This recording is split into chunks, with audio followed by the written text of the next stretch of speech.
So, Elimination Chamber. I didn't watch it. I didn't see it. When was it even on? It was on Saturday afternoon. I did not watch it either. What time did it air? What time of the day? Noon. It was. I guess noon is prime time. Saudi time is noon here. Okay. So, what did you think? Or did you watch it? I don't watch the Saudi show. I don't know why. Somewhere along the way, there was a boycott to boycott the Saudi show, and I think it was around the time when they thought the wrestlers got taken hostage on the tarmac. I remember that story. Yeah. And there was just something about that, and I think on Solidarity, I didn't watch, and then I just never went back and watched, which is a shame because Elimination Chamber is one of my favorite pay-per-views. So I don't know why the Saudis got it, but I followed along on Twitter, so I saw a lot of clips. I got the gist of it, but I got a bit. Dang it, I don't want to come off again. We talked about this last week.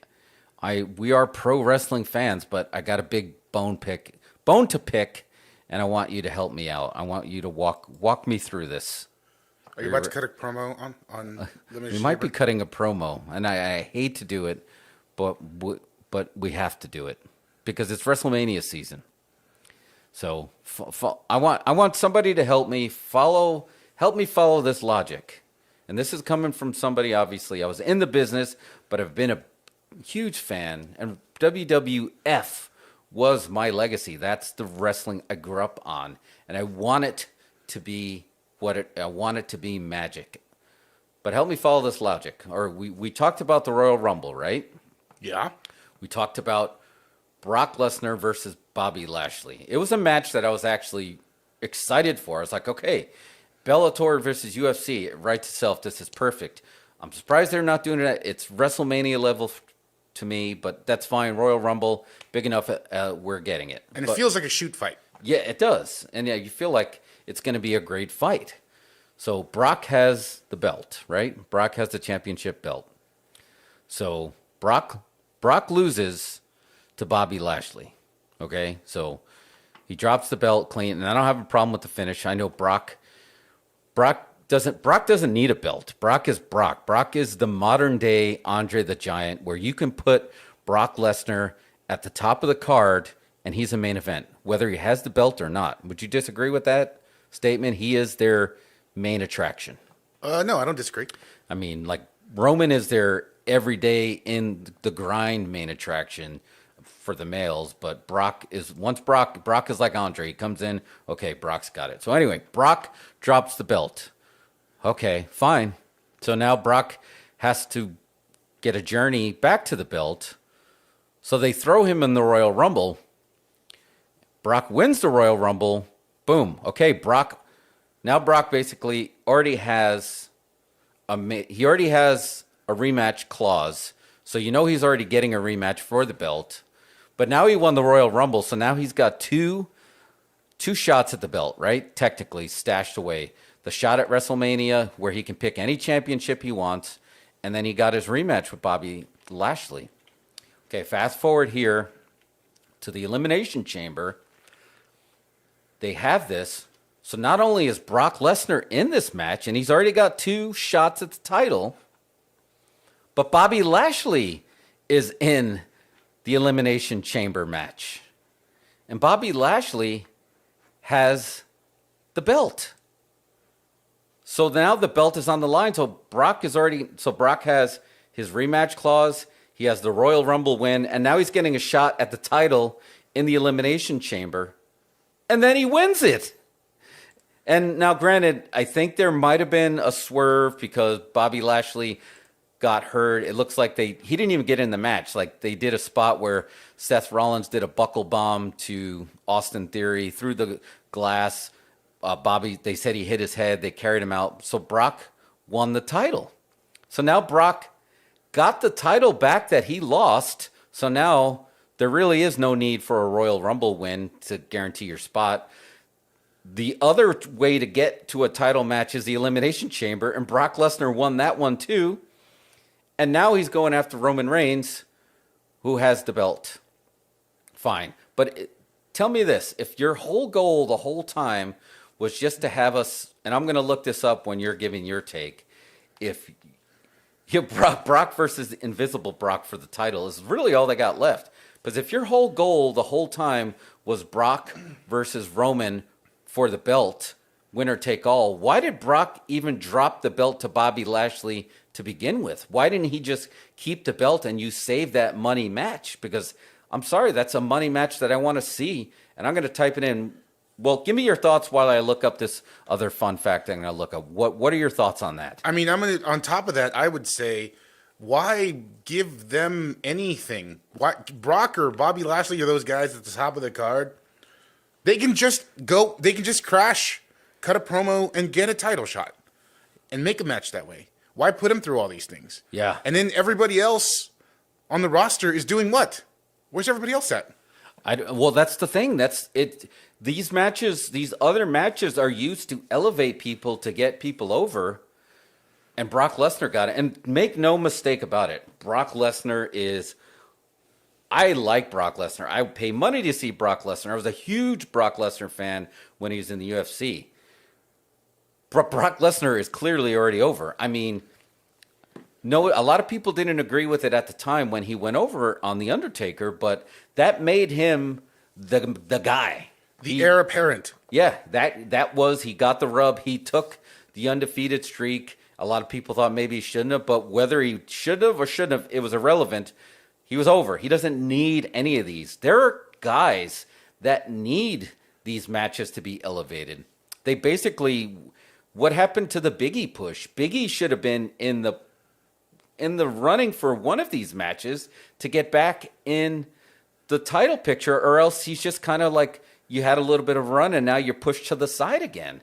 He needed the win. There's a lot more people who needed this win that didn't get it just to get the match that you were going to get anyway. And I found my fact, and I'm going to ask you, how many times has Brock Lesnar and Roman Reigns fought against each other? Do you know? 3? Higher. 5? Higher. Higher than 5? 8. Lower. Oh, okay. I thought we were going to do the Rodney Dangerfield. 4? No, Brock Lesnar and Roman Reigns have had 7 matches in total against each other, including 4 singles matches, 2 triple threats, and 1 fatal 4-way match. Now, I know for a fact it was WrestleMania. Which WrestleMania did we go to? We went to 32? Yeah, it was 32. Yeah, I believe so. Their first time, Roman versus Brock, was WrestleMania 31. And I think this is where are we at? 38? I have no idea. What number is it? Well, Vince got rid of the numbers, right? Because he's made it sound like he said he didn't like. It makes old. WrestleMania sound old. No, you know what makes it sound old? Your stupid ideas make it seem old, not the number of that. I mean, the Super Bowl. No one. It's legacy, man. It's not. This doesn't have anything to do with young. If you book it right, how many times it's actually goes to show how important you are that you've been around this long doing cutting edge stuff. But Mike, I got it. It's 7. So again, I just wish if they were going to go to do that anyway. And look, I'm all for it. I want to see Brock versus Roman. They say it's a winner's take all. For the love of God, get rid of the Universal title. Get rid of it. Merge right here. This is a unification match and no more. You have one world title. That guy can go to any card. Because guess what? Brock Lesnar's doing that anyway. And who's going to argue with that? Look, get rid of the Universal title. Yeah, you're not fighting the whole universe. There's no folks from other planets involved in the competition. Just make it the WWE title. Yeah, and they did that before. And ironically, the very first brand split, when they did this before, Brock Lesnar was the champion, and Paul Heyman's like, he's the champion. He can go to any show. Cool, do that. Now you can have the debate. What other title should we do that with? Well, for sure they should have one of the women's titles should be going. And probably the women's tag belt should be, I can float to any show that I want. And make it feel like the old days, the territory days, where you can show up at any show that you want. That's totally fine. Make the Intercontinental belt and the U.S. belt is the Raw and SmackDown TV shows. Those stay within a brand. And you probably can argue, you could make an argument they have enough guys that you might be able to have a tag. But I don't like that. I think that gives you a lot of tag team belts where if you had 3. But I don't know. That's debatable. But the minimum, the world champ and the tag champs should be able to float. And then you have these main belts. And then the women should have that equal amount. But my point being, to me, the main event of this WrestleMania coming off of the Elimination Chamber that I want to see is Ronda Rousey versus Charlotte Flair. And hear me out. I think that Charlotte Flair gets a lot of heat, but she's getting the right heat. And I'm old enough to remember that Ric Flair was getting the same type of heat when he was younger. And I had this discussion with Mike the other day, but the difference is, in a weird way, Ric Flair kind of knew it, and he was flaunting it, and he was just like, he lived the gimmick, where Charlotte is living in this new reality that has social media, and we're kind of having to see her develop, and then you can't tell when the heat is real versus when it's not work. Where back then, there was no need to suspend your belief. It was Ric Flair was just Ric Flair, and he was getting the right heat. And I remember it's like, oh my God, I need to see somebody beat Ric Flair. Luger needs to do it. Sting needs to do it. And every time, and then you pay that money because you want to see it happen. So I feel like Charlotte's close to getting that, but I don't know. I don't want to divert. We'll get back to that, but do you agree? Should we just make this a winner-take-all, Brock versus Roman, and then one belt is gone? Universal belt Absolutely, is gone. yeah. Get rid of one of the belts. I can't really even keep track of which belt is more valuable. I don't know. And you know what? I just don't like. I'm not super into having multicolored belts. Just have one gold belt. Yeah. Can we just stick with that? And I like the white Intercontinental. That's fine. Oh, you like the class? That was the. I think that was Warrior time, right? When it finally went white. I would like a bigger belt. And look, and I'm fine with the logo, and I do appreciate when they take that belt, and whoever wins a championship in any sport, they kind of get it out there, and it kind of represents that. Like, you know, if you win the World Series or if you win the Super Bowl, you know you're getting a WWE belt. But yeah, the Universal belt is way lower. I mean, because it's what, less than 7 years old? I mean, that doesn't have any kind of history.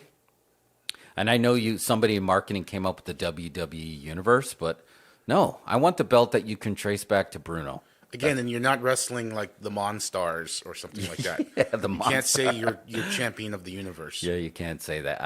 And it could be argued that they even did a unification, you know. And again, if we want to get super wrestling nerdy right now, right? Remember when Ric Flair made that jump in 1991 and he brought the big gold with him? It could be argued that belt stuck around for a while, that when that unification happened, you kind of absorbed the history of WCW when it was NWA, so you absorb that history too. So keep the history of that belt and just have that one belt and make it mean something. You don't need... It's like, keep your 24/7 belt. That's fine. Have them run between each show. I don't care about those, but build your Intercontinental belt back up. Make those your TV shows. But anyway, that's going to be, well, we got 2 nights of WrestleMania. So one night is going to be Brock versus Roman. And then one night is, I'm guessing, going to be Charlotte versus Ronda Rousey, which is totally fine. I'm okay with the Ronda Rousey. Do you remember the Ronda Rousey Charlotte Flair match from Survivor Series a couple years back? Refresh me. It was just crazy because like Charlotte Flair just like kind of went into crazy mode, and it was like a super stiff, and it kind of looked sloppy because it kind of looked like a shoot, but it was a really, really good match. So I'm looking forward to this because Charlotte has enough heat and Ronda has enough legitimacy that's going to be a really, really good match. A really good match. Yeah, no, I'm looking forward to that. I think that'll be a great main event. Yeah. The main events, I think both will be great. The problem is the rest of the card, there's no stakes for anything. Yeah. I don't. I'm sure all the belts will be defended, but I don't know what's going on really. How far are we away from WrestleMania? So it's gonna be. I think it's we're 4. I don't even actually know the date this year. We're pretty close, like a few weeks, right? Yeah, no, it's well, no, it could be. I think it's in a month because it's usually the end of March, early April. So we got a month away. I don't know if they're going to squeeze that Fast Lane pay-per-view in there. They might. I don't know if they're going to squeeze one more Super Show in there, but yeah, we're super close. But no, but I know where you're getting to, and the days of building that up is all gone. Like you're not going to get those long build-ups. Oh yeah, Mike said Logan Paul and Johnny Knoxville only listed talent on the undercard. Yeah, and they did have the Logan Paul reveal on Monday Night Raw. Did you see that? I did. Is that a good thing that Logan Paul? I don't understand what's going on. Like, I understand he's getting big in the boxing world now, right? So He's that's huge kind in of the boxing world. He's pretty big there. I think it's a good thing. I don't have that one. I don't have an issue with at all. And they got Miz in there, so he already has that reality TV vibe that he always had. So I think he's a good person to put it with. And Ray is the vet in there, so it's going to do it. I'm a little bit nervous about. I guess. Well, I'm intrigued by this match because Dominic is still pretty young, and Logan Paul, obviously, with the boxing, I'm assuming he'll do good business. But like that's when those two get in the ring, because I don't think Dominic has enough experience to be able to walk Logan Paul through a match, and you might see some crazy stuff there. So I'm actually okay with that one. Yeah, well, I mean, that's fine. I guess WrestleMania has always been about celebrities as well. Yeah, that's why I have no problem with that. I don't know. It just anything involving celebrities in WWE, I'm always questioning it. I just don't. I don't know. I don't get it. Well, Mike made a good point here. He says people will always pay good money to see the Paul brothers lose, even when they don't lose. The Paul brothers are doing what I was talking about, what Ric Flair did. People dislike them so much that they want to pay to watch them lose, but then they don't lose, which is just better for the box office because then each time they get in the ring, people are going to continue to pay more money. It's like a carnival game. Yeah, you can't win. Yeah, it is but people are going to continue to pay. So I'm cool with that match. But other than that, like you said, the celebrity undercard and those two main events, there hasn't been a huge build up to this. So let's go through the Elimination Chamber match and see how it's set up for the WrestleMania matches. So, all right, you have to walk me through it again. Yeah. I didn't really all right, see so it. we had the Ray versus the Miz. I mean, and that was the Prince's pre-show match. Ray went over, but I think they were setting up basically for Mysterio's. And this was a cool swerve that happened on Raw that they did Miz's mystery partner, and there was a few people that were waiting for that Cody to walk through, waiting for Cody to walk through. They're going to stretch that out for sure. Yeah, I think they're going to have that for a while. I mean, I think they need to do it at Mania, but so anyway, they had that. We talked about Roman Reigns. Oh no, but Roman Reigns fought the Prince's favorite wrestler Goldberg, and he actually choked him out. Goldberg cut his head again. I don't know, but this time he cut like the side. How did he cut his head?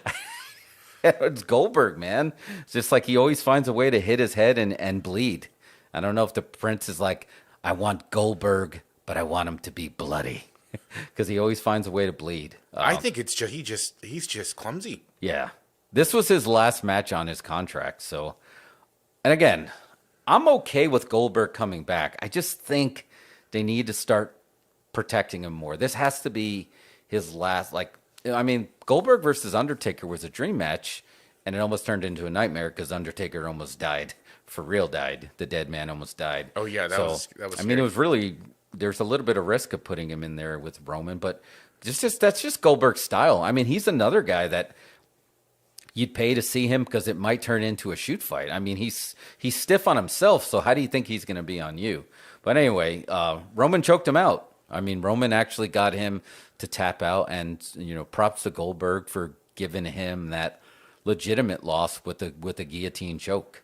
But that was really not setting up, because we know that's just building up Roman stock, because make no mistake about it, Roman is the top guy. And it was a very cool feeling to have the whole standing in Kingdom of Saudi Arabia, acknowledge me. Did he say that? Yes. Oh, wow. That's awesome. To me, that's great. And right now, I'm a huge Roman Reigns fan. He is their number one guy. And I was there with you at WrestleMania 32 looking for the exit and pulling the let's leave the show early, and we're walking out while Roman Reigns was in the main event. And now fast forward, and he's the guy that I actually want to see, because I don't know if it's just they're finally putting him in the position where they're letting him be booed, or he's got Paul Heyman, and Paul Heyman's not going to let him do, let them book him to do dumb stuff. But Roman Reigns has been doing fantastic work since this heel turn. And I told you about one of my favorite matches in a long time was when he actually had the match with his cousin in that cage match, and they were crying, and they turned it into a family affair. And I was like, man, this was really like emotional. He's like, I'm sorry, I don't want to do it. You're my blood, you're my oos. But then he did it anyway. But then they got the Samoan Mafia, which we talked about we were booking that a long time ago, right? We wanted them to be, and now they're the bloodline. And Right. I'm all for it. So they're doing great work. Oh, I'm sorry. Yeah, Mike corrected me. He didn't tap. He passed out. Goldberg did pass out. He passed out for real. Yeah, he did pass. I don't know. His head was legit turning purple too, so it could have been something. Maybe Roman had it in there a little bit snug. So, but yeah, they had that match. The female Elimination Chamber. Let's talk about that, because they were already setting up for Ronda versus Charlotte, but this one was Bianca Belair, Doudrop, Liv Morgan, Nikki AF, and Rhea Ripley, and the surprise return of Alexa Bliss. And they're slowly pulling her away from the Fiend gimmick. Yeah, slowly changing her character. Yeah, she's seeing a therapist. Yeah, and they're sort of like pulling the makeup away. She's looking less mentally ill. She got a nice pop. She got a really nice pop, and she actually got a swerve that there for a minute there. We really did think that she was going to win, but Bianca Belair went over. And again, I heard this somewhere. You shouldn't have to do mental gymnastics to get to where we want to get. We talked about this. The whole Bianca Belair last WrestleMania basically got anointed as the next big thing. And then they blew the Becky return by having her beat Bianca for no apparent reason in 10 seconds, similar to, the WrestleMania 9, get the belt off Brett and then put it on Hogan, and Yokozuna's in the middle, and they kind of did that with Bianca. And then she had to bop her way back to get here. And now we're going to get Bianca versus... Who is she? What? Well, now we're going to get Bianca versus Becky Lynch at WrestleMania anyway, because Bianca did go over, even though they teased Alexa might.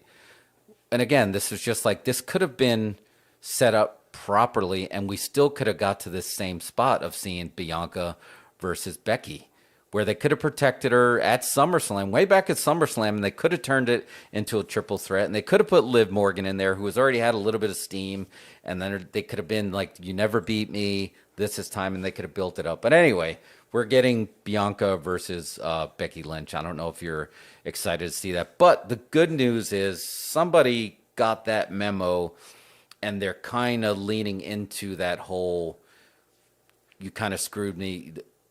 They kind of screwed me at SummerSlam, so now you're going to have to, Becky was like, they used to love me, and now because of you, they're booing me because I beat you quick. So at least I think the best way to do is acknowledge that and put it right in everybody's face. Yeah, I agree. Yeah, so, they screwed it up from the beginning. Did. This doesn't feel like a payoff to anything. So. But it could have been. It could have been. You could have had, if you wanted, big time Bex, if you wanted her to be a heel, that should have been a little bit more clear that's what I think people, again, it took mental gymnastics and people were more confused than they were anything. Because I don't know if Bianca was over enough at that moment to turn Becky heel in the way they wanted to turn her heel, if they wanted to turn a heel, or if this was just a knee-jerk reaction to fix that, because Bianca just won the belt, and her and Sasha had that magical moment, because remember, WrestleMania night 1 last year stole the show, and night 2 was kind of flat, but everybody was digging night 1, and that had a lot to do with those two ladies. So, but she wasn't over there enough to do that, and it reminded me a long time ago when they basically tried to do a reverse, they tried to do the switcheroo. When the switcheroo works, it works well when you have Stone Cold and Bret Hart. that switcheroo worked really well, where now Brett became heel and Stone Cold became the babyface. But there's also a bad time that it didn't work, where you had Demolition and they were trying to flip flop the Powers of Pain, who were babyface, and Demolition was heel, and they tried to flip it and they tried to use Mr. Fuji and didn't work, and people were just confused. And I think that's kind of what happened with Bianca and Becky. People were just really confused. So they could have taken a little time to turn her. Yeah. They could have taken an episode of Raw or two just to turn her. She could have come back, beat Bianca quick, and that's fine. Got a huge pop. She was going to get a pop anyway. And then when she goes on Raw, she can start talking smack. I'm still the best, blah, blah, blah. Yeah. I'll suck. And, turn her a little bit, and then go into the big-time Bex gimmick. But the fact is, the way they set it up, she turned heel off screen. Yeah, it was. She just showed up, and we didn't even know she was heel. No. Yeah, if they were going to beat her, if she was going to beat her in 10 seconds, then I would have had her flip off the crowd, even if you just blurred out the finger, and with no explanation, just like, screw you guys, this is my belt, and walk away. And then people are going to be like, wait, what just happened? Because people were saying, wait, just what happened, but not in a good way. Yeah, and it didn't look good. Like, it was bad all around, Yeah, it was real botchy. But be that as may, they both can work, and Becky is a great heel. I have no problem with her being a heel. I don't know how that affected her merchandise sales. Were great, and I don't know if they were great, so it may have hurt her pocket and creative. So hopefully, but she is great at getting people over. I did enjoy her program that she was doing with Doudrop and Liv Morgan and now Bianca. So hopefully they can make something of it. Next match, we had the Naomi and Ronda Rousey went over on Charlotte Flair and Sonya Deville. And I do got to bring this up. I think I only brought this up to Mike. Since this was in the Kingdom of Saudi Arabia, they made sure all the females, they weren't allowed to show any skin. So the guys were actually showing more skin than the females in there, which is just, I guess, a culture thing. But what was really cool is props to the seamstress and the wardrobe department for WWE, because everybody looked great. Like, all the females looked great. Like, they all literally looked like superheroes, and they made all of their costumes and all their gear actually look really good, really fitting to who they were, right? So you had Sonya Deville and Rhea Ripley, who you think dominatrix, and they were in the black, but then you had Charlotte in all the red, and she almost looked a little bit like Homelander. And then Ronda Rousey actually came out in her judo gi that when she actually was legitimately doing her judo tournament, she came out in her gi. Everybody looked great, but it was a little bit weird that it was just like, I guess for just casual viewers, they might have been like, why are the girls all dressed like this? I thought they looked dope. I like that as great. an option. Like, I mean, this is just a sidebar, but did you see Jade Cargill's outfit in that dollar sign suit? That was yeah. There's great. Something to that. I like those outfits. They work really well. Really good. It was just like, it was something like, I don't know, like a Batman supervillain, where it's just like she had the. It was like the Jim Carrey suit from Batman Forever. Yeah, I know exactly what you're talking about, and I guess we want to. Again, it was just a cultural thing, so I thought it was just like, okay, whatever you want to see, you're okay with guys, but not the girls. But again, props to the wardrobe department, because they ran with it, and now it's just like, I hope they got tons of photo ops, because everybody looked great. But anyway, so we had Naomi and Ronda Rousey. This one was a little bit weird, because I guess Sonya Deville, who's kind of having a soft return. And again, I told you, I'm a huge fan of her. I wish she would get her as a heel is so good. And I'd like to see her, if she's coming back full time, I hope they do eventually get her in the title picture. But she was out there in a sling, so they made Ronda Rousey wrestle with one hand tied behind her back.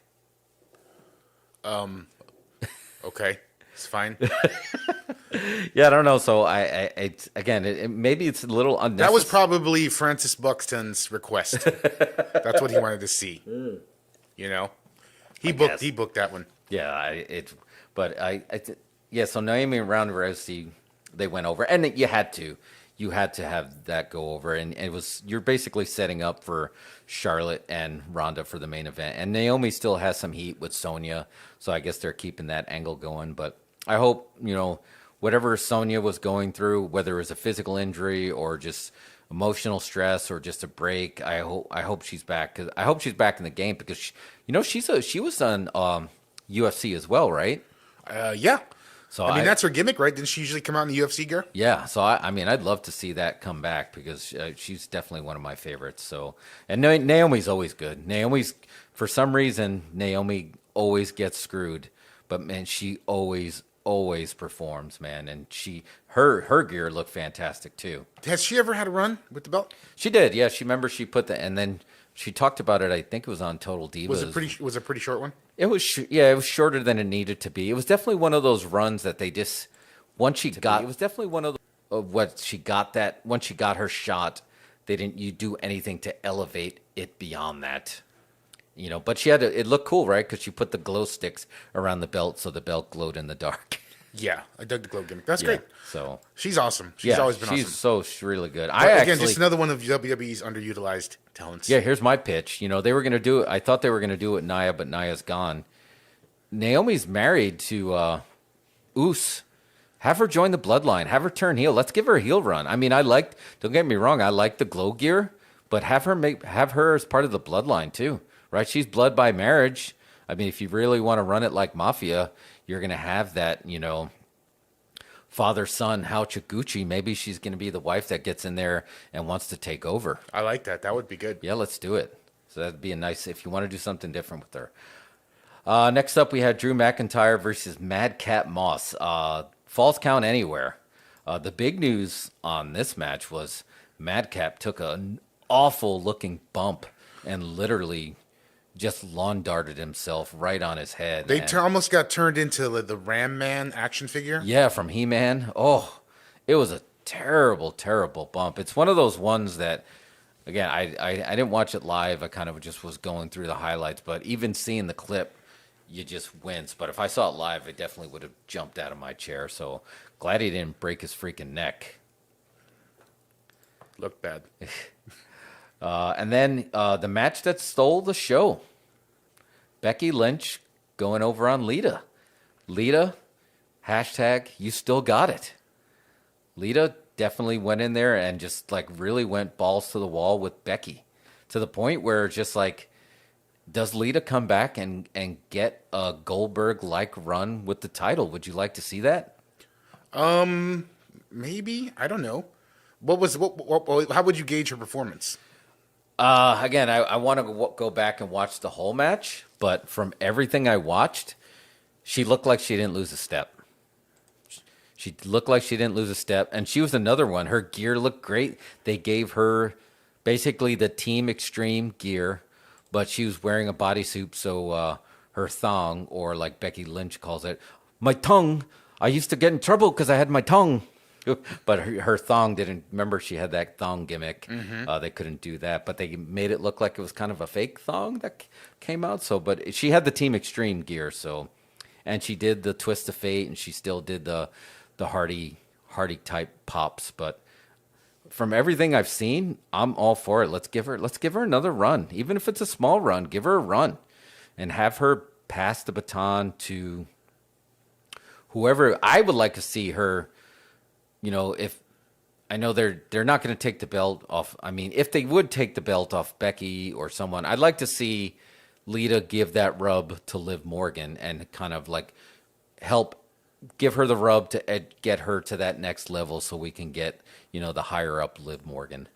I would like to see that. That would be good. Yeah, that would be good. So hopefully she gets a run. Because you can't pass the torch to anybody who's already at the top over there, No, there's no reason. It was great to have that match with Becky, and I'd like to see her, again, do it with the belt and just get that, Terry Funk and ECW type run in her. But I would really like to see her do that. Because, look, we got to go back to what Jim Ross says, right? Personal issues, pal. They can't all be over belts. Some of them are going to have to be over personal issues. And maybe she takes exception with Liv Morgan, and that helps her get that rub. Yeah. And you know what else? It'll sell tickets. It will sell tickets. And then we had, the Usos against the Viking Raiders. It ended in a no contest. I don't really think this did anything to push or elevate any kind of WrestleMania angles.